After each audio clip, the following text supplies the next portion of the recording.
अस्सलाम वालेकुम नाज़रीन, welcome to the show economic focus. मैं हूं आपकी मेज़बान नताशा हसीब। नाज़रीन, सबसे पहले प्रोग्राम में आपको बताएंगे कि हम देख रहे हैं गवर्नमेंट की कोशिशें हैं कि पूरी तरीके से इकोनॉमी को डिजिटलाइज किया जाए, यानी कि इसको हम कह सकते हैं जो मैनुअल तरीका है उसको ख़त्म किया जाए और ज़्यादातर मईशत को जो है वो डिजिटल वे में जो है वो ट्रांसफ़र किया जाए। चाहे हम थोड़ा सा टैरिफ्स के हवाले से देखें या हम अपने टैक्स के हवाले से देखें या तमाम जो हम कह सकते हैं कॉरेस्पॉन्डेंस देखें, तमाम चीज़ें डिजिटल वे में करने का फैसला किया गया है। और ये सबसे ज़्यादा अहम जो होगा इनिशिएटिव वो इसलिए भी क्योंकि जितना ज़्यादा एक हम कह सकते हैं ना कि ह्यूमन इन्वॉल्वमेंट होती है, उतना ज़्यादा एक हम कह सकते हैं कि थोड़ा सा जो एक ह्यूमन इन्वॉल्वमेंट से नेगेटिव असरात आते हैं। लेकिन डिजिटल वे में होगा तो ऑटोमेटिकली तमाम लोग जो है वो एक कॉन्फिडेंट नज़र आएंगे और बिजनेस जो है वो ज़्यादातर ट्रांसपेरेंसी की तरफ आएंगे। तो ये एक इकदाम गवर्नमेंट की जानिब से लिया जा रहा है, आज इसके हवाले से बात करेंगे। साथ साथ हम टैरिफ के हवाले से बात करेंगे। टैरिफ में जीडीपी ग्रोथ को 0.6% थोड़ा सा जो है वो एक खतरा लाहक हो सकता है, जो कि अभी की सूरत हाल दिखाई दे रही है। थोड़ा सा जो एक गैर यकीनी हम कह सकते हैं ग्लोबली जो सिचुएशन है उसका एक इम्पैक्ट आ सकता है। साथ साथ ये WTO की रिपोर्ट है, ऑफ कोर्स इसके ऊपर भी बात करेंगे। IMF प्रोग्राम के हवाले से बात करेंगे। प्राइम मिनिस्टर साहब ने जो है वो एक इजहार तशक्कुर किया है, यानी कि शुक्रिया किया है चाइना को, क्योंकि IMF प्रोग्राम जब एक IMF प्रोग्राम में हम होते हैं तो कोऑर्डिनेशन चाहिए होता है, कुछ रीपेमेंट्स होते हैं, उसके असरात होते हैं। तो इन तमाम चीज़ों पे brotherly country China is with us, तो इसके हवाले से भी आज हम बात करने वाले हैं कि IMF के प्रोग्राम में क्या क्या चीज़ें हो सकती हैं और चाइना से हमें कितना ज़्यादा आने वाले दिनों में बिजनेसेस के हवाले से भी जो हम कह सकते हैं फैसिलिटीज़ हो सकती हैं, उसमें भी बात करेंगे। पाकिस्तान और चाइना हमेशा से साथ खड़े हैं, हमेशा से शाना बशाना चलते आए हैं और हम ये देख रहे हैं कि पाकिस्तान चाइना के साथ दोबारा से जॉइंट वेंचर एग्रीकल्चर पे करने जा रहा है, जो कि गवादर जो है वो मरकज़ बनाया जाएगा और इसके ऊपर कुछ हम कह सकते हैं R&D भी होगी और इसमें जो पाकिस्तान और चाइना है इसमें कुछ पॉलिसीज़ का तसलसल भी होगा। इसके हवाले से आज हम कंप्लीटली डिस्कशन करेंगे कि एग्रीकल्चर से ज़्यादा एक पॉजिटिव इम्पैक्ट्स आ सकते हैं। जितना ज़्यादा फूड सिक्योरिटी होगी उतना पाकिस्तान को फ़ायदा होगा। आज इसके हवाले से भी बात करेंगे। और पाकिस्तान अमेरिका से कॉटन तो ख़रीदते ही हैं, लेकिन अब सोयाबीन के हवाले से भी बात की जा रही है। पाकिस्तान कॉटन एंड सोयाबीन के हवाले से अमेरिका से इंपोर्ट करना चाहता है, वो इसलिए भी क्योंकि हमारे जो टैरिफ वॉर है उससे हमें कैसे मदद मिल सकती है और उससे हम कैसे फ़ायदा उठा सकते हैं, आज इसके हवाले से बात करेंगे। सबसे पहले एक रिपोर्ट चल के देखते हैं, फिर वापस आते हैं, प्रोग्राम का बाकायदा आगाज़ करते हैं।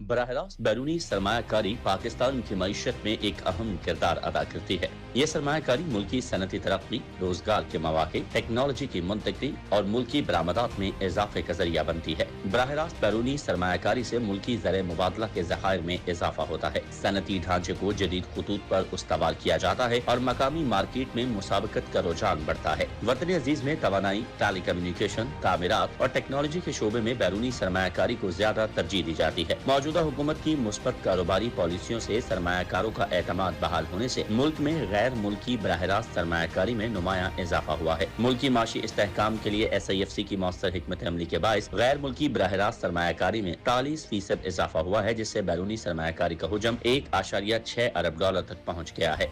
SIFC का सिंगल विंडो मॉडल मनसूबाजाती सरमायाकारी और बैरून वजारती रवाबित में नुमाया बेहतरी का सबब बना है। SIFC की जानिब से रवा माली साल के पहले 8 माह में अहम कंपनियों के इंतजाम की बदौलत $148 मिलियन का हुसूल खुशाइन करार दिया जा रहा है। सऊदी अरब की निजी कंपनी की जानिब से जियो पेट्रोलियम में 40%, जबकि मिस्री निजी कंपनी का advance Pakistan micro finance bank के हुसूल के बायस मौसर बैरूनी सरमायाकारी को तकवीत मिली है।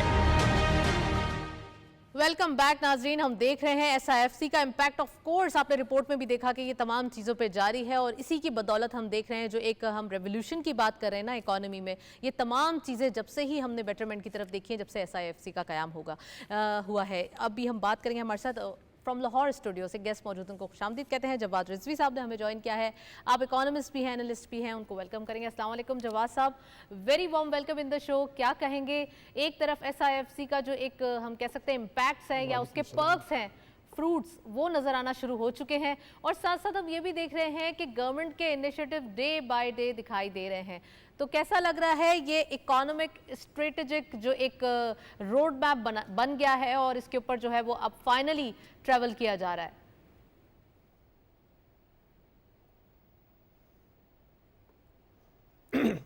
शुक्रिया। वालेकुम सलाम नताशा। देखें, जब SIFC बना था तो बहुत सारे लोग इसके ऊपर उंगलियां उठा रहे थे, लेकिन जो मुल्क की सूरत हाल थी, इन्वेस्टर्स को कॉन्फिडेंस देने के लिए SIFC का क़याम बहुत ज़रूरी था। और उस SIFC ने ऐसी कोऑर्डिनेटेड एफर्ट्स की हैं जिसमें तमाम हमारे मुतल्लिका इदारों में, बेशक वो प्राइम मिनिस्टर सेक्रेटेरिएट है या वो सूबाई वजारत आला हैं या ऐसे इदारे जिन्होंने मिल के काम करना था, उन्होंने इस एक प्लेटफॉर्म के अंडर आके काम किया जिसमें FPR भी शामिल है, मिनिस्ट्री ऑफ इंडस्ट्री प्रोडक्शन भी शामिल है, मिनिस्ट्री ऑफ एनर्जी भी शामिल है, जिसमें हमारी पेट्रोलियम मिनिस्ट्री भी शामिल है। तमाम इदारों ने मिल के एक कोऑर्डिनेटेड एफर्ट्स की, जिसके नतीजे में आज हम देख रहे हैं कि हमारी इकॉनमी जो है बैक टू पाथ है, अब डेवलपमेंट की तरफ हम और इकोनॉमिक रिकवरी और ग्रोथ की तरफ हम वापस जा रहे हैं। ये वो स्टेप्स थे जिसके लिए हम बहुत देर से जो इकॉनमी और लोग जो हैं इंतज़ार में थे। और जब ये स्टेप्स लिए गए तो शुरू में जैसे मैंने बात की कि बहुत जिसे कहते हैं मायूसी भी फैलाई गई कुछ लोगों की तरफ से, लेकिन उस मायूसी का कोई जो फैसला कुन मामला थे, फैसला करने वाले लोगों थे, उनके ऊपर कोई असर नहीं हुआ। और हमारे जो लोग काम करने वाले हैं उन्होंने भी उन मायूसियाँ फैलाने वाले लोगों की बातों की तरफ ध्यान नहीं दिया।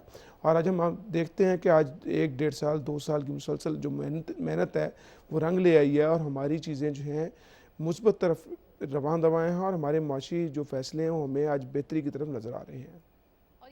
कह रहे हैं, ये तमाम इंटरनेशनल रेटिंग एजेंसीज भी कह रही हैं, तमाम जो इंटरनेशनल इदारे हैं वो कह रहे हैं। साथ साथ थोड़ा सा आपको पास्ट बताते चलें कि ये तीसरी एपेक्स बॉडी है SIFC। इससे पहले 2 बार एपेक्स बॉडीज़ बन चुकी हैं जो कि इकॉनमी के हवाले से और मुल्क के अंदर जो है वो तमाम सूरत हाल के हवाले से बनी थी। लेकिन this is the most powerful apex body जिसके अंदर प्राइम मिनिस्टर साहब से लेकर chief of the army staff साहब खुद मौजूद हैं। तो ये थोड़ा सा एक पास था जो आपको बताना ज़रूरी है। सर, डिजिटाइजेशन के हवाले से बात हो रही है, इकॉनमी को डिजिटलाइज करने की बात हो रही है कि तमाम चीज़ें, चाहे वो हम कहें टैक्स के हवाले से हो या टैरिफ्स के हवाले से हो, ह्यूमन इन्वॉल्वमेंट से हटके डिजिटलाइज वे में होना ज़रूरी है।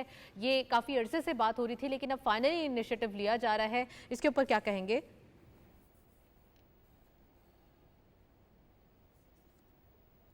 देखें जी, पहले हम बात करते थे डॉक्यूमेंटेशन ऑफ द इकॉनमी। जब हम डॉक्यूमेंटेशन ऑफ द इकॉनमी की बात करते थे तो उसके ऊपर बहुत सारे हमारे मसाइल पैदा हो जाते थे। बहुत सारे लोग समझते थे कि पता नहीं डॉक्यूमेंटेशन होने से, अपने आप को डॉक्यूमेंट करने से हमें पता नहीं क्या नुकसान होगा। लेकिन जो दुनिया जिस नहज पे चल रही है, जिस पैटर्न पे, जिस पाथ पे दुनिया चल रही है, उसमें आपको डिजिटाइज होना है। और डिजिटाइजेशन इटसेल्फ जो है डॉक्यूमेंटेशन ऑफ द इकॉनमी है, डॉक्यूमेंटेशन ऑफ द प्रोसेस है, डॉक्यूमेंटेशन ऑफ द कम्युनिकेशन है। तो ये डिजिटाइजेशन जो है वो पाथ है फ्यूचर का, ग्रोथ का, और हर चीज़ आपकी जो है डिजिटाइज है। अब आप उस दौर से निकल गए हैं कि आप हर चीज़ में ह्यूमन इन्वॉल्वमेंट करें। फॉर एग्जांपल, जैसे गवर्नमेंट ने कुछ अर्सा पहले अपनी जितनी भी कॉरस्पॉन्डेंस थी सेक्रेटेरिएट की, उसको भी उन्होंने डिजिटाइज कर दिया। जो आपको फाइलों का चक्कर था कि फ़ाइल एक ऑफिस से दूसरे ऑफिस में जाने में उसकी ट्रांजेक्शन में टाइम लगता था, वो क्विक हो गई है। फॉर एग्जांपल, एक ऑफिस में एक फ़ाइल मौजूद है, उस पर जो डिसीजन होना है उसने डिसीजन किया, डिसीजन करके उसको सिस्टम के अंदर अपडेट कर दिया। अब जिस नेक्स्ट बंदे के पास पहुंचा वो क्विकली डिलीवर हो गया, उसको इंटीमेट हो गया। अब वो ये नहीं कह सकता कि मेरी फ़ाइल जो है वो फ़लाँ ऑफिस में डिले हो गई जिसकी वजह से मेरे डिसीजन मेकिंग में डिले हुआ। तो डिजिटाइजेशन का ये फ़ायदा है कि आपके डिसीजन क्विक होते हैं, टाइमली होते हैं। उसका रिजल्ट ये होता है कि आपने जो अपनी पॉलिसीज़ बनानी होती हैं और उन पर इम्प्लीमेंटेशन करनी होती है वो without time consuming, time wasting, या जिसे कहते हैं हम रेटिज्म का शिकार नहीं होती चीज़ें और तेज़ी से आगे बढ़ती हैं। वो अब क्विकली हम आ इसके साथ जाती है साथ हमारे बात करते हैं कि जब डिजिटाइजेशन की बात करते हैं तो हमारी इकॉनमी की डिजिटाइजेशन, डॉक्यूमेंटेशन होनी बहुत ज़रूरी है। उसके बगैर हम इकोनॉमिकली ग्रो नहीं कर सकते, क्योंकि दुनिया ब्लॉकचेन और क्रिप्टो करेंसी पे चली गई है। अगर हम पुराने मेथड पे चलते रहेंगे तो हम कहीं पे भी दुनिया में किसी जगह पे कम्पीट नहीं कर सकेंगे। तो डिजिटाइजेशन जो है वो पाथ है जिसके लिए हमें आगे चलना है। तो हमें हर चीज़ को डिजिटाइज करना पड़ेगा। अच्छी बात कही है आपने कि हमें दुनिया से जो पीछे नहीं रह जाना, हमें दुनिया से साथ साथ बल्कि आगे ही चलना है। अच्छा, साथ साथ हम टैरिफ के हवाले से बात कर रहे हैं कि क्या थोड़ा सा जो हमारी एक इकोनॉमिक हम कह सकते हैं जो एक रेस है या फिर इकोनॉमिक जो हमारी स्पीड है वो बहुत ज़्यादा हायर साइड पे दिखाई दे रही है। इन्फ्लेशन में कमी हो रही है, इंटरेस्ट रेट में कम करने की गुंजाइश बहुत ज़्यादा है, न्यू प्रोजेक्ट्स हो रहे हैं, इंटरनेशनल इन्वेस्टमेंट्स हो रही हैं। तो एक तरफ थोड़ा सा जो ग्लोबल सिनेरियो है वो भी चेंज हो रहा है। क्या उसका कोई इम्पैक्ट आ सकता है? ये WTO की रिपोर्ट है कि 0.6% जो है वो इम्पैक्ट हो सकता है GDP ग्रोथ पे। ज़रा इसके ऊपर रोशनी डालिएगा प्लीज़।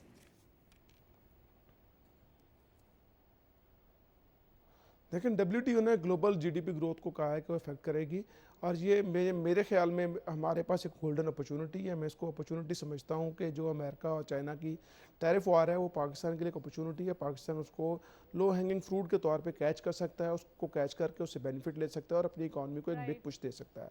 उसकी एग्जांपल मैं देता हूँ कि पहले भी हम अमेरिका से कॉटन इंपोर्ट करते हैं, ठीक है, लेकिन अब हम जब वो कॉटन की इंपोर्ट हम बढ़ा सकते हैं जब वो चाइना के साथ उनकी ट्रेडिंग जो टैरिफ्स है वो इंक्रीज़ कर गए। चाइना डेफिनेटली अपनी जो इंपोर्ट्स हैं अमेरिका से कॉटन की कम करेगा। जब कॉटन कम करेगा उसकी प्राइसेस क्रैश होंगी, अमेरिका में प्राइसेस क्रैश होंगी तो पाकिस्तान को उसका एडवांटेज होगा, पाकिस्तान उसको चीपर प्राइस पे इंपोर्ट कर सकता है। So much so we talk about the soybean. America जो है चाइना को एक बहुत बड़ा सोयाबीन का एक्सपोर्टर था, लेकिन इस टैरिफ वार में उसको जब सोयाबीन उसकी एक्सपोर्ट इफेक्ट करेगी टू चाइना, चाइना इंपोर्ट नहीं करेगा हायर उस पर, तो पाकिस्तान के पास एक अपॉर्चुनिटी बनती है। तो पाकिस्तान चाहे अमेरिका से वो सोयाबीन सस्ते दामों में ख़रीद के अपनी ज़रूरत को पूरा कर सकता है और अपनी इकॉनमी को पुश कर सकता है। इसके साथ साथ मैं इसको इस तरीके से भी देख सकता हूँ कि ये सिर्फ ये नहीं है। अगर हम मॉडर्न ट्रेडिंग की बात करते हैं, मॉडर्न ट्रेडिंग में एक कॉन्सेप्ट होता है ड्रॉप शिपिंग। अगर अमेरिका के पास बहुत ज़्यादा सोयाबीन कपास है और आगे चाइना इंपोर्ट नहीं कर रहा, तो पाकिस्तान के पास अपॉर्चुनिटी ये भी है कि पाकिस्तान वहाँ से जो इंपोर्ट्स चाइना करता है वहाँ से अमेरिका से उसको इंपोर्ट करे और आगे चाइना को एक्सपोर्ट कर दे। इसकी तो कर एग्जांपल रहे इस हैं ना, तरीके आज से है हमने कि ये हम प्रोग्राम में डिस्कस करना ही है ऑलरेडी कि पाकिस्तान इस चीज़ को देख रहे हैं कि अमेरिका से हमारी जो टैरिफ्स हैं, यानी कि हमारे जो एक इंपोर्ट और एक्सपोर्ट के टैरिफ है उसके ऊपर इम्पैक्ट ना हो। क्या समझते हैं आप कि अगर थोड़ा सा सोयाबीन एंड कॉटन की तरफ ये कर लिया जाए तो हमारा तो ये तमाम जो हम कह सकते हैं ना ट्रेडिंग ये पैरेलल हो जाएगा? इसके हवाले से बताइए। जी बिल्कुल, मैं यही बात आपसे कह रहा हूँ कि इससे हमें बहुत एडवांटेज हो सकता है। इसमें एग्जांपल देता हूँ, जैसे अब दुबई में चीनी की ट्रेडिंग होती है। दुबई में कोई चीनी की ना शुगर मिल है ना वहाँ पर गन्ना प्रोड्यूस होता है, लेकिन ग्लोबल ट्रेडिंग दुबई से होती है चीनी की, और वहाँ पे ग्लोबल ट्रेड होती है। वहाँ पे कंपनीज बैठी हुई हैं, चीनी इंपोर्ट करती हैं और ग्लोबल सप्लाईज करती हैं। तो हमारे पास एक अपॉर्चुनिटी है कि हम यहाँ पे रीजन में ऐसी जगह में बैठे हुए हैं कि हम ग्वादर पोर्ट के पोटेंशियल को फुली यूटिलाइज़ करें। हम जो मुल्कों में आपस में ट्रेड के ऊपर वार चल रही है, जिनके टैरिफ्स का इशू चल रहा है, अगर हमें वहाँ पे एडवांटेज है, हमारा टैरिफ रिलेटिवली कंपैरेटिवली ट्रेडेबल है और वो चीपर क्या नाम है पाथ प्रोवाइड कर सकता है, तो हम उसमें से अपना टॉप अप प्रॉफिट निकालें और हम बीच में एक ब्रिज बन जाएं दुनिया के 2 मुल्कों के दरमियान, 3 मुल्कों के दरमियान, 4 मुल्कों के दरमियान। तो ये वो अपॉर्चुनिटी है जिसको हम अवेल कर सकते हैं, ग्रैब कर सकते हैं, और जिससे मैं समझता हूँ पाकिस्तान की जो ओवरऑल पोजीशन, इकोनॉमिक पोजीशन, उसमें बेहतरी आएगी। और इसमें एक इम्पॉर्टेंट बात यह है कि पाकिस्तान जो है वो ऑलरेडी ट्रेडिंग पार्टनर है चाइना का भी और अमेरिका का। गो कि उसकी जो अगर हम उसको वॉल्यूम्स देखें वो इतने ह्यूज नहीं है, लेकिन जो पाकिस्तान की स्ट्रेटेजिक पोजीशन है रीजन में, उसकी वजह से ना चाइना पाकिस्तान को छोड़ सकता है ना अमेरिका छोड़ सकता है। अब ये पोजीशन है जिसके अंदर हम उसको उस पोजीशन को यूज़ करते हुए अपने जितने भी रिलेशन हैं उसको बेहतर करते हुए चीज़ों को बेहतरी की तरफ और ले जा सकते हैं। और अभी तक के अगर हम देखें जो गवर्नमेंट ऑफ पाकिस्तान के एक्शन हैं, प्राइम मिनिस्टर पाकिस्तान के एक्शन है, वो इसी तरह के हैं जिसमें कोई नेगेटिव सिग्नलिंग नहीं की, नेगेटिव मैसेज कहीं नहीं गया। टैरिफ इंक्रीज़ किया, पाकिस्तान ने उस पर कोई रिस्पॉन्ड नहीं किया, बल्कि रादर पाकिस्तान ने कहा कि हम इसको क्या नाम है रीनिगोशिएट करेंगे, हम अमेरिका से बात करेंगे। और वो ट्रंप ने नेक्स्ट डे वैसे ही उसको 90 डेज़ के लिए फ्रीज कर दिया। उसके साथ साथ आप देखें जो इंडोनेशिया, कंबोडिया या इस रीजन वियतनाम में जो टैरिफ बढ़े हैं, वहाँ पे जो कंपनीज हैं, फैक्ट्रीज हैं जो अपने प्रोड्यूस कर रही हैं, स्पेशली जिसके अंदर मैं पॉइंट आउट करूँगा शू इंडस्ट्री या वैल्यू एडेड टेक्सटाइल इंडस्ट्री, वो इंडस्ट्री है पाकिस्तान में रीलोकेट हो सकती है। पाकिस्तान से यहाँ से चीज़ें बन के दोबारा यूरोप में या अमेरिका में जा सकती हैं, क्योंकि textile and leather hub Pakistan बन सकता है। जवाद साहब, इम्पोर्टेंट बात यह है कि पाकिस्तान का जी बिल्कुल बन सकता है। और इसमें मैं आपको अगली बात बताता चलूँ कि जो पाकिस्तान का फुटवेयर इंडस्ट्री है, फुटवेयर सेक्टर है, वो ऑलरेडी बहुत अच्छा फ्लोरिश कर रहा है, बहुत अच्छा ग्रो कर रहा है। चाइनीज़ काउंटर पार्ट्स के साथ यहाँ पे बहुत ज़्यादा वैल्यू एडिशन हो रही है, टेक्नोलॉजी एनहांसमेंट हो रही है, नई मशीनरी आ रही है, डिज़ाइनिंग के ऊपर काम हो रहा है। पाकिस्तान की एक सब्सटेंशियल एक्सपोर्ट जो है वो अपेरेंटली नज़र नहीं आ रही, लेकिन एक ग्रेजुअल ग्रो कर रही है फुटवेयर की टू यूरोप। तो ये एक अपॉर्चुनिटी है कि जब वो वहाँ पे टैरिफ बहुत ज़्यादा बढ़ गए हैं और जाहिर बात अब दुनिया जो है ट्रेड ब्लॉक्स की तरफ कन्वर्ट हो रही है तेज़ी से, ये ट्रंप और चाइना वॉर के टैरिफ वॉर के दरमियान, तो इसका एक बहुत बड़ा एडवांटेज पाकिस्तान ले सकता है कि पाकिस्तान दोनों ब्लॉक्स के अंदर राइट नाउ रहते पाकिस्तान हुए has become the land of opportunities. आपने बिल्कुल सही फरमाया। मैं आईएमएफ के हवाले से पूछना चाहूंगी। चाइना ऑफ कोर्स हमारा ट्रेडिंग पार्टनर, हमारा ब्रदरली कंट्री और हमेशा से हमारे साथ साथ है। तो हम ये भी देख रहे हैं कि जहां गवादर में एग्रीकल्चर के जो एक सेक्टर है इसके ऊपर ताउन करने के लिए पाकिस्तान और चाइना जो है वो एक पेज पे नजर आते हैं, तो दूसरी तरफ आईएमएफ के प्रोग्राम में जो हम कह सकते हैं कि चाइना ने जितना ज़्यादा कोऑपरेट किया है वो पाकिस्तान इसको जो है वो हमेशा याद रखेगा। और ख़ासकर हम ये भी देख रहे हैं कि प्राइम मिनिस्टर साहब ने इनके लिए जो है वो एक इजहार तशक्कुर भी किया है। इसके हवाले से ये बताइए दोनों चीज़ें कितनी इंपॉर्टेंट होंगी, और ख़ासकर जो ये आबी जो एक हम कह सकते हैं कि ज़राअत है, यहाँ पर जो हमें एक हमारे पास तो पानी भी मौजूद है, हमारे पास लैंड भी मौजूद है, बस R&D थोड़ी चाहिए और थोड़ा सा हम कह सकते हैं ना कोऑपरेशन चाहिए चाइना का। तो क्या हम इम्पैक्ट्स ले सकते हैं खासकर पूरी दुनिया के लिए?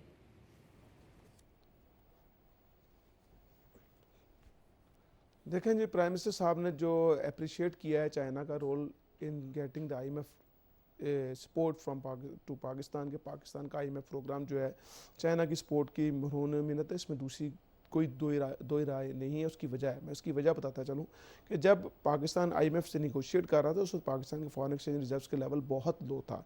हम उस वक्त ऐसी सिचुएशन में थे कि हमारे पास सिर्फ 1 या 1.5 माह का जो इम्पोर्ट बिल रिजर्व्स थे, और उस सिनेरियो में हमें कोई भी मुल्क पैसे देने को तैयार नहीं था। IMF भी जो है वो किसी भी सूरत में पाकिस्तान को उस सिचुएशन में पाकिस्तान के साथ किसी भी किस्म की लोन निगोशिएशन में नहीं आना चाहता था, किसी भी लोन डील में नहीं आना चाहता था।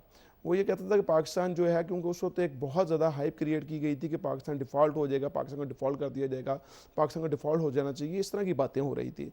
तो चाइना वो टाइम था जिसमें चाइना ने फुट इन किया, पाकिस्तान को जो रिक्वायर्ड मिनिमम रिजर्व्स चाहिए थे उसमें उसने लोन की सूरत में दिए। पेशे वो कमर्शियल लोन्स थे या जो भी थी, लेकिन उस वक्त पाकिस्तान को मार्केट में कमर्शियल लोन्स भी नहीं मिल रहे थे।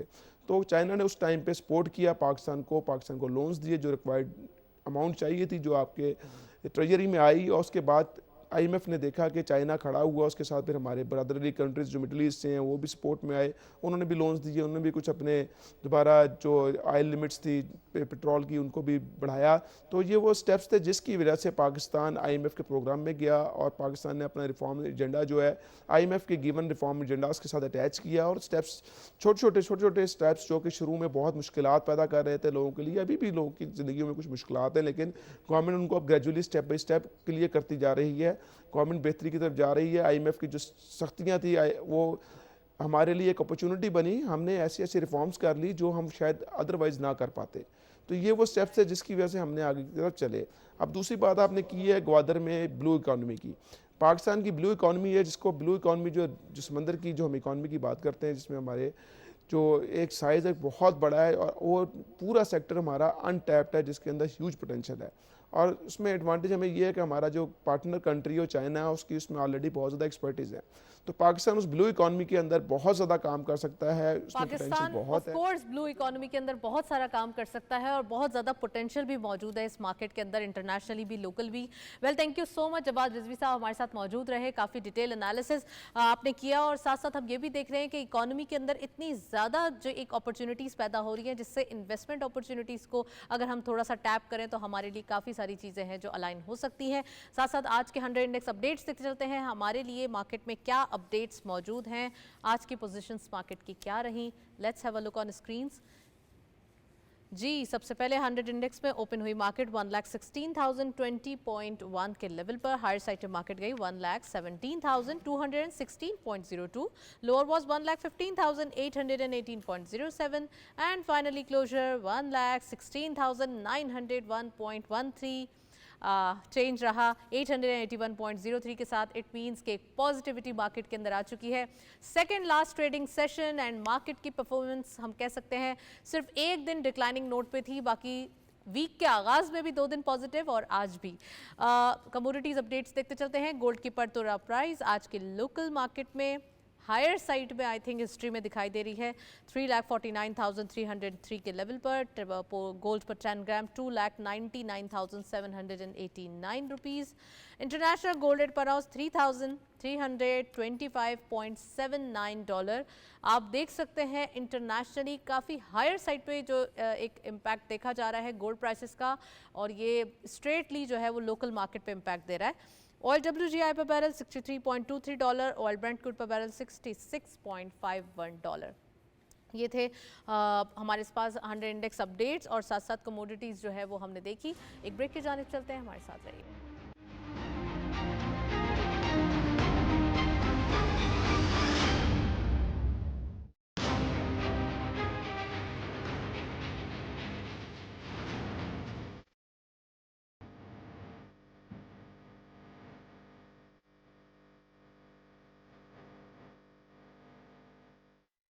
वेलकम बैक नाज़रीन।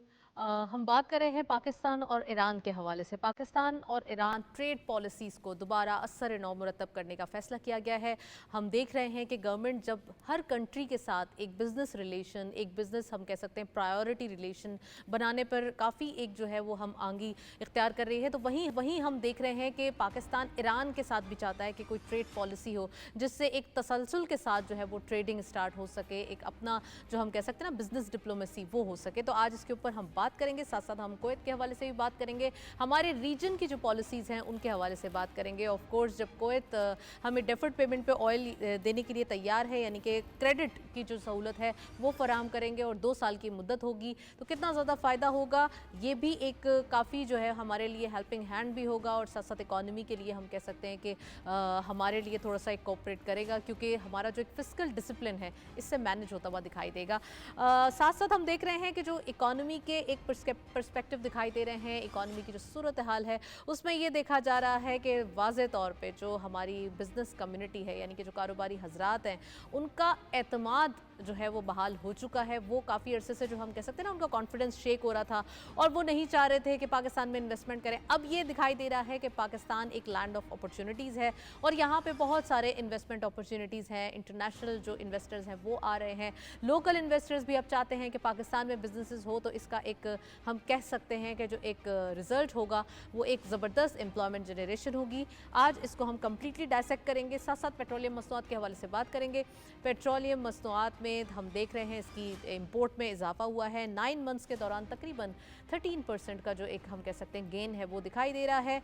और साथ साथ लास्ट स्टोरी आपको शेयर करना ज़रूरी है आपसे, वो ये कि FPCCI ने बजट जो हम कह सकते हैं रिकमेंडेशंस वो दी हैं कि जो बजट में लीनियंसीज हो सकती हैं, जिस सेक्टर को जो चीज़ चाहिए वो FPCCI ने रेकमेंड किया है। तो आज इसके हवाले से भी बात करेंगे। We have a guest in the studio, उनको वेलकम करते हैं। राहिल नवाज सवाती साहब ने हमें ज्वाइन किया है, उनको वेलकम करेंगे। अस्सलाम वालेकुम, वेरी वार्म वेलकम राहिल साहब। बहुत शुक्रिया आपका जी। राहिल साहब क्या कहेंगे, पाकिस्तान और ईरान से हम डिस्कशन शुरू कर रहे हैं। पाकिस्तान ईरान जो हमारी ट्रेड पॉलिसीज़ हैं, जो हमारी हम कह सकते थे पहले हम बार्टर सिस्टम करते थे, अब हम थोड़ा सा उसको अलाइन करने की कोशिश कर रहे हैं। किस तरीके का हम कह सकते हैं ये जो पॉलिसीज़ का तसलसल होगा और ख़ासकर जो कहते हैं ना असर नौ से शुरू की जाएगी, तो क्या इम्प्लीमेंट होने जा रहा है? गवर्नमेंट या पॉलिसी मेकर्स जो बनाने जा रहे हैं वो पाकिस्तान और ईरान बोथ कंट्रीज़ के लिए किस टाइप की पॉलिसी होगी? देखिए, हम दुनिया के साथ जब अमूमी तिजारत करते हैं तो हम जो मसनूआत ख़रीदते हैं या कोई हमसे मसनूआत ख़रीदे तो उसके बदले में रकम अदा की जाती है। नॉर्मली डॉलर के बदले हम अशिया ख़रीदते हैं या फ़रोख्त करते हैं। ईरान एक ऐसा मुल्क है जिस पर बहुत सी ऐसी पाबंदियाँ भी हैं। दूसरा, ईरान के साथ जो पाकिस्तान का एक ताल्लुक़ है, हमारा तकरीबन जो सरहदें हमारी 900 किलोमीटर से ज़्यादा तवील हैं और फिर ये जो सरहदें हैं ये बहुत ज़्यादा इलाके जो हैं ये दुश्वार गुजार हैं, पहाड़ी इलाके हैं, सहराई इलाके हैं। दूर दराज इलाके होने की वजह से वहाँ पर हमारे बैंकिंग सेक्टर भी इतने मुअस्सर नहीं है। वहाँ पर जो जदीद जैसे कि इंटरनेट की सहूलत ज़रूरत होती है तो वहाँ पर दूर दराज से ख्वाह हमारी तरफ हो या ईरान की तरफ, तो वहाँ पर ये सहूलियात उस तरह से मुयस्सर नहीं हैं। फिर वहाँ के जो रहने वाले हैं वो रोज़गार के लिए पाकिस्तानियों के पास जो चीज़ें मौजूद होती हैं वो ईरान के लोगों को देकर उनके बदले अशिया के बदले अशिया, जिसको हम बार्टर ट्रेड कहते हैं, और यहाँ पर हम तबादला तिजारत करते हैं। इससे मुतल्लिक लेकिन राहिल साहब, जैसे हम किसी कंट्री के साथ जब बिजनेस स्टार्ट करते हैं तो सबसे पहले LC खुलती है और फिर उसके बाद एक बैंक गारंटी चाहिए होती है। तो क्या ईरान के साथ भी अब यही होने वाला है? नहीं, जो हम अभी जो बात हो रही है वो है बार्टर ट्रेड जो हम कर रहे हैं, तबादला लेकिन अब जो तिजारत। असर नौ पॉलिसीज आ असर रही नौ है, पॉलिसी की ज़रूरत इस वजह से पड़ती है कि हमारे यहाँ जो सालाना बुनियादों पर जो मसनूआत तैयार करते हैं या ज़राअत में जो हम मसलन चावल की हम चावल ईरान को देते हैं, तो चावल की पैदावार कितनी हुई, दीगर मसनूआत उनकी सालाना पैदावार कितनी है, हर साल ख्वाह हमारे यहाँ हो या किसी और मुल्क में जैसे ईरान, तो उसकी पैदावार में रद्द बदल होता है, कमी बेशी होती है। तो फिर उस कमी बेशी की बुनियाद पर इस बात का तयन करना लाजिम होता है कि उनसे जो हम मसनूआत ले रहे हैं उनकी मालियत क्या है और हम जो मसनूआत उनको दे रहे हैं उनकी मालियत क्या है। तो उनकी मालियत की बुनियाद पर फिर इस मिकदार का तयन किया जाता है कि हम उनको किस चीज़ के बदले में कितनी मिकदार देंगे और वो हमें किस चीज़ के बदले में कितनी मिकदार देंगे। तो इस वजह से भी फिर कस्टम्स पॉलिसीज़ हैं, ज़ाहिर है कि हम अगर उनको कुछ देते हैं लेते हैं तो उसमें जो है ना कस्टम के जो कावानीन हैं वो लाजिम होते हैं। तो हर साल मुख्तलिफ बुनियादों पर दुनिया में होता है, कावानीन में पॉलिसियों में तब्दीली होती है। और हमारी जो करेंसी वैल्यूएशन है वो ईरान से स्ट्रांग है जी, तो इसमें हमें फ़ायदा हो सकता है। You are saying that? जी बिल्कुल। इस वजह इस बुनियाद पर ये ज़रूरी होता है कि सालाना बुनियादों पर असर नौ जायज़ा लिया जाए। फिर हमारे जो ईरान के साथ बार्टर ट्रेड है, 6 मकामात ऐसे हैं जिनको हम कहते हैं सरहदी मंडियाँ, कि 6 सरहदी मंडियों पर दिन मखसूस है, वहाँ पर जाकर हमारे लोग उनके लोग बाहमी तबादला करते हैं अशिया का, मसनूआत के बदले मसनूआत देते हैं, रकम का कोई लेन देन नहीं है। वेल, अगर हम थोड़ा सा रीजन के अंदर ही बात करें तो कुवैत के हवाले से भी बात करेंगे। अच्छा, हम अब डेफर्ड पेमेंट पे कुवैत भी हमें ऑफर कर सकता है ऑयल, तो आपको लगता है कि जैसे हमारे पास एक ऑप्शंस मौजूद हैं, हम अरब लाइट यूज़ कर रहे हैं लेकिन अब हम कुवैत से भी अगर ले सकते हैं तो हमारे लिए कितना हेल्पिंग हैंड होगा?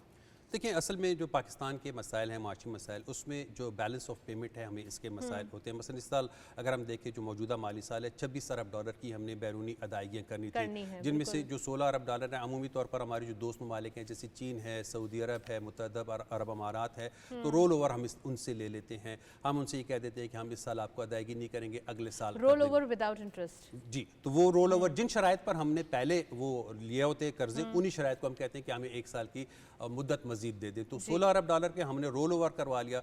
10 अरब डॉलर हमने नकद अदायगियाँ करनी थी, जिनमें से हमने 8 अरब डॉलर की अदायगियाँ कर ली। हुकूमत पाकिस्तान ने सिर्फ 2 अरब डॉलर की रहती है 2 महीने में, जिनकी अदायगियाँ आसानी से हम कर सकते हैं। तो इसमें जो इस तरह डेफर पेमेंट की हमें सहूलत मुयसर आती है, तो हमने अगर तेल खरीदने के बदले उनको रकम आज देनी थी और अगर वही रकम हमें 2 साल बाद देनी है, तो वो रकम हम आज तो हम उसको इस्तेमाल करके अपने कर्जों की अदायगी कर सकते हैं।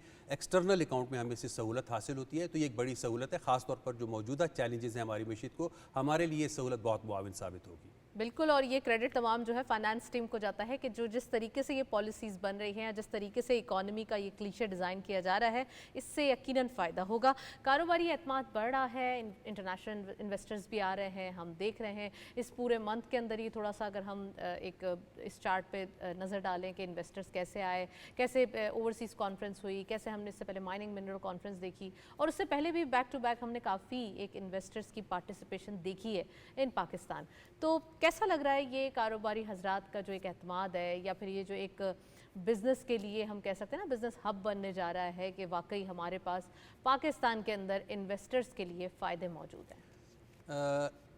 हम जो बात आज कर रहे हैं, ये बात करना आज निस्बतन हमें बहुत आसान लग रही है, बहुत आसान लग रही है, लेकिन हम 1 साल पहले की सिर्फ बात करें, जब सिर्फ बात ऐसा लग रहा था ये ख्वाब है, ये ख्वाब है। ख्वाब है। उस वक्त कोई जो है ये हुकूमत देने की जो है ना वो जिम्मेदारी कबूल नहीं कर रहा था, सियासी पार्टियां इससे फरार के रास्ते इख्तियार कर रही थी। तो ये मौजूदा हुकूमत है जिसने ये जिम्मेदारी ली। तो हमें ये बात ज़रूर याद रखनी चाहिए कि दिवालिया दिवालिया दिवालिया की सदाएं सुनते थे, तो आज जो हम बात कर रहे हैं तो ये उससे कदर मुख्तलिफ है। 1 साल की कलीद मुद्दत में जब हम इस तक पहुँचे हैं तो इसमें दुनिया का हम पर एतमाद आया है। जो सरमायाकार होता है बहुत हसास तबका होता है दुनिया का, और ये कभी भी इसकी ख्वाहिश नहीं होती, किसी की भी नहीं होती कि वो कहीं पर सरमाया लगाए और उसके ज़ाया होने का इम्कान हो, तो वो महफूज मकामात पर सरमायाकारी करते हैं।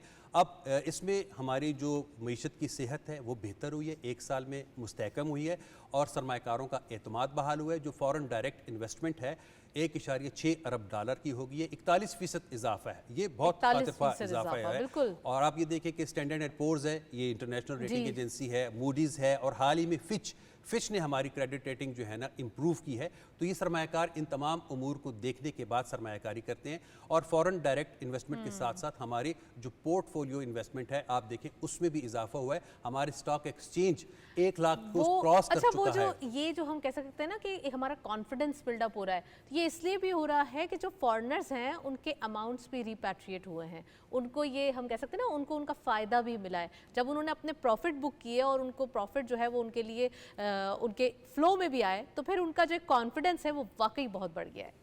जी यकीनन, और इसी वजह से हमारी जो फॉरेन डायरेक्ट इन्वेस्टमेंट है इसमें इजाफा भी हुआ है और आइंदा माली साल में इसमें मज़ीद इजाफे की तवक्को है। अच्छा, ये भी बताइएगा राहिल साहब कि हम पेट्रोलियम मसनूआत में देख रहे हैं, अगर थोड़ा सा 9 मंथ्स को देखें, 10 मंथ्स को देखें, तो यहाँ पर थोड़ा सा 13% का एक गेन देखा गया है। तो क्या हम ज़्यादा यूज़ कर रहे हैं या हमारे गोल्स कुछ और हैं? देखिए, दुनिया में जो तरक्की की इकाइयाँ हैं ना उनमें रसाई और तवानाई ये तरक्की की इकाई है। यानी आप ये देखें कि अप्रोच के लिए सड़कें बनाई जाती हैं, हवाई जहाज़ के ज़रिए सफ़र को सहल बनाया जाता है, ट्रेन है, फाइबर ऑप्टिक है। रसाई अप्रोच इसको मुमकिन बनाया जाता है ताकि लोगों को सहूलत हासिल हो एक जगह से दूसरी जगह ख़ुद जाने की और अपना सामान वहाँ पर भेजने की। और दूसरा जो शोबा है वो है तवानाई का। तवानाई में अब देखिए बिजली, गैस और इसके साथ साथ पेट्रोलियम मसनूआत आती हैं। और जब तरक्की होती है तो इन अशिया का इस्तेमाल उसमें ज़्यादा होता है। तो 9 माह में जो ये तवानाई की जो खपत है इसमें इजाफा हुआ है। ये इस बात की निशानदेही है कि यहाँ पर अब कारोबारी सरगर्मियाँ बढ़ रही हैं और हमारी तवानाई की ज़रूरतें बढ़ रही हैं और यही रास्ता है तरक्की का। वर्ड्स आर ऑर्डिनरी, लेकिन अगर हम बात करें तो यहाँ पर तमाम जो इन्वेस्टर्स हैं वो अपना जो हम कह सकते हैं ना कि एक उनका जो पास्ट एक्सपीरियंस है वो शेयर करते हुए दिखाई दे रहे हैं और उनका कहना ये है कि वाकई पाकिस्तान की जो इकॉनमी का एक पहिया है वो चल चुका है और अब इसके अंदर डे बाय डे हम एक स्ट्रांगनेस देखेंगे। राहिल साहब, ये भी आपसे पूछना ज़रूरी है, बजट जस्ट अब आ रहा है, 1 महीना रह गया है, 1 से 1.5 महीना। अच्छा, अब जो FPCCI है उन्होंने भी कुछ अपनी रिकमेंडेशंस दी हैं। क्या आपको लगता है इस बार बजट कैसा होगा? बजट के अंदर ख़ासकर टैक्स के हवाले से कहा यह जा रहा है कि जो सैलरीड क्लास है उसको रिलैक्स रखा जाएगा, जो कि नॉन फाइलर्स हैं उनको टैक्स के होराइजन में लाया जाएगा, और भी बहुत सारे सेक्टर्स हैं जिनको टैक्स थोड़ा सा उनको जो रिलक्टेंट थे इस साल थोड़ा जो उनकी पोजीशंस डाउन रही हैं उनको थोड़ा सा जो है वो ईज़ किया जाएगा।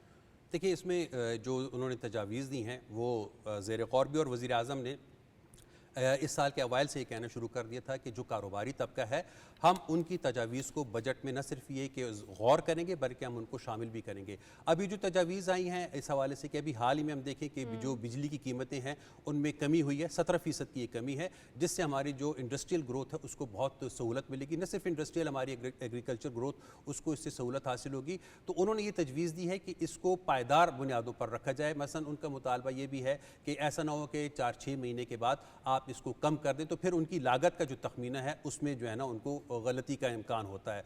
तो एक उनका मुतालबा, हुकूमत ने इससे पहले न सिर्फ ये कहा है कि हम इसको मुस्तहकम रखेंगे बल्कि वो ये इंदिया भी दे रहे हैं कि हम शायद इसको मजीद भी कम करें। तो उनकी एक तो उनकी तरफ से ये तजवीज़ आई है कि इसको आप मुस्तहकम रखें ताकि हम अपने जो आइंदा माली साल के जो तखमीने हैं हम उनको उस मुताबिकत से हम बना सकें। और इसके अलावा उन्होंने ये भी तजवीज़ दी है कि जो मुल्की मईशत है इसमें कर्ज़ों की वजह से जो सूद की अदायगी है ये इस पर हमें काफ़ी रकम खर्च करनी पड़ती है। तो उनकी तरफ से ये तजवीज़ भी आई है कि आप इन कर्ज़ों की अदायगी को तवील मुद्दत कर दें। यानी अगर हमने अदायगी अगले साल करनी है तो आप हुआ वो आलमी इदारे हों या वो दीगर ममालिक हों जिनसे हम कर्ज़ लेते हैं, तो आप इस मुद्दत को उनसे बातचीत के ज़रिए इजाफा कर दें ताकि हमारे बजट पर जो बर्डन आता है उसमें कमी करके आप उसको तरक्की की जानिब गामज़न कर सकें। तो इस बार आप समझते हैं कि जो हमारा जो बजट है वो लास्ट ईयर से मोर एक हम कह सकते हैं फ्लेक्सिबल होगा? जी बिल्कुल। आप अगर हम इस बजट की भी बात करें तो इस दफ़ा हमने जो कर्ज़ों पर सूद की अदायगी है उनके लिए 9.8 अरब ट्रिलियन रुपीज़ हमने रखे हुए थे। और फिर हमने जो हुकूमती पॉलिसियाँ यानी 22% से जब 12% पर शरह सूद आ गई तो उसमें तकरीबन 1000 अरब रुपए की कमी आई। तो हमारे जो बजट डेफिसिट है वो भी यकीनन इससे कम होगा। तो हमें एक फ्लेक्सिबिलिटी मिली, और मज़ीद भी अब इंटरेस्ट रेट कम होगा जी उससे भी। तो आइंदा बजट मौजूदा बजट की निस्बत मैं समझता हूँ कि अवाम उन्नास के लिए और कारोबारी व्यापारी हजरात के लिए ज़्यादा बेहतर होगा। चलें जी, ये तो बड़ी एक गुड न्यूज़ है कि एक फैसिलिटेशन ऑटोमेटिकली हमारे लिए बच जाती है, इंटरेस्ट रेट कम होगा, बजट फ्रेंडली ऑटोमेटिकली होगा और साथ साथ जो पॉलिसीज़ हैं वो अभी वैसे ही बहुत ज़्यादा एक फ्लेक्सिबल दिखाई दे रही है। Well, thank you so much जाहिर साहब हमारे साथ मौजूद रहे, काफ़ी डिटेल एनालिसिस। हम देख रहे हैं कि इकॉनमी के हवाले से गवर्नमेंट की कोशिशें काफ़ी हद तक जो है वो हम ट्रैक पे आते हुए दिखाई दे रही हैं और वो हम 70 साल 75 साल से जो एक इम्पैक्ट्स हैं उनको भी थोड़ा सा सही करना और फिर उसके बाद आगे तरक्की की तरफ भी चलना, ये सफ़र आसान नहीं है लेकिन मुश्किल भी नहीं है, जो कि अब पॉलिसी से लग रहा है। करेंसीज रेट्स देखते चलते हैं आज के मार्केट में क्या अपडेट्स मौजूद हैं।